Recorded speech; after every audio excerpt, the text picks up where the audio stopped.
Susan Russell just said that the church has failed gays and lesbians, and I was wondering if you agree with that or if you had any comments on it. Well, the thing is, I agree with her about that in the sense that all over America there are churches where if you admit that you're struggling with same-sex attraction, you become a pariah in that community. And in the southeastern United States where I minister, there's too many places where that's true.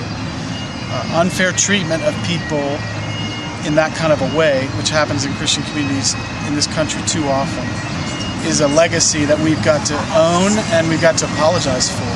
So in that sense, she's right. What she's talking about now, however, is the specific decisions that have been made here.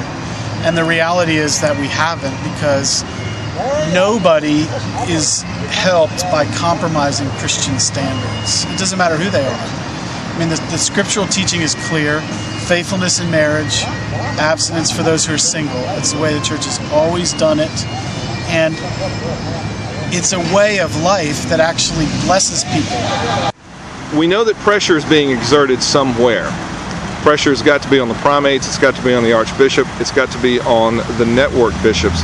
Who is feeling the most pressure, and who is going to be expected to act first? I think the American church is the one that's experiencing the pressure. I mean, Rowan Williams is already out with a statement that's quite tepid and saying it's far from clear whether enough has been done.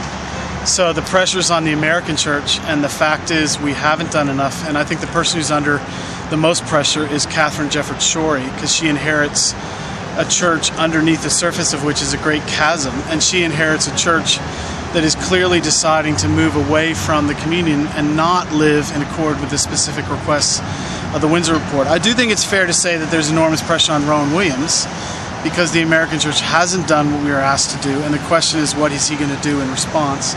And I think the Lambeth 2008 invitation issue is probably one of the things that's in danger of keeping him up at night. Yesterday, Susan Russell told a BBC reporter that the only way a province can be removed from the communion is if it walks away of its own accord. What do you have to say to that? Well, I don't think that kind of thing is helpful.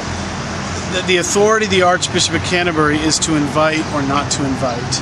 And the reality is that we're in unprecedented territory. Already at the last meeting of the primates in Dromontine in Northern Ireland in February of 2005, Rowan Williams said he wanted to have communion with all the primates gathered, and a whole number of the primates said they were not willing to have communion with him if Frank Griswold and Andrew Hutchinson were there because they weren't in communion with him. So there's already an emerging structural realignment that's taking place, and you can see it illustrated there. The question is how that structural difference is going to begin to be expressed.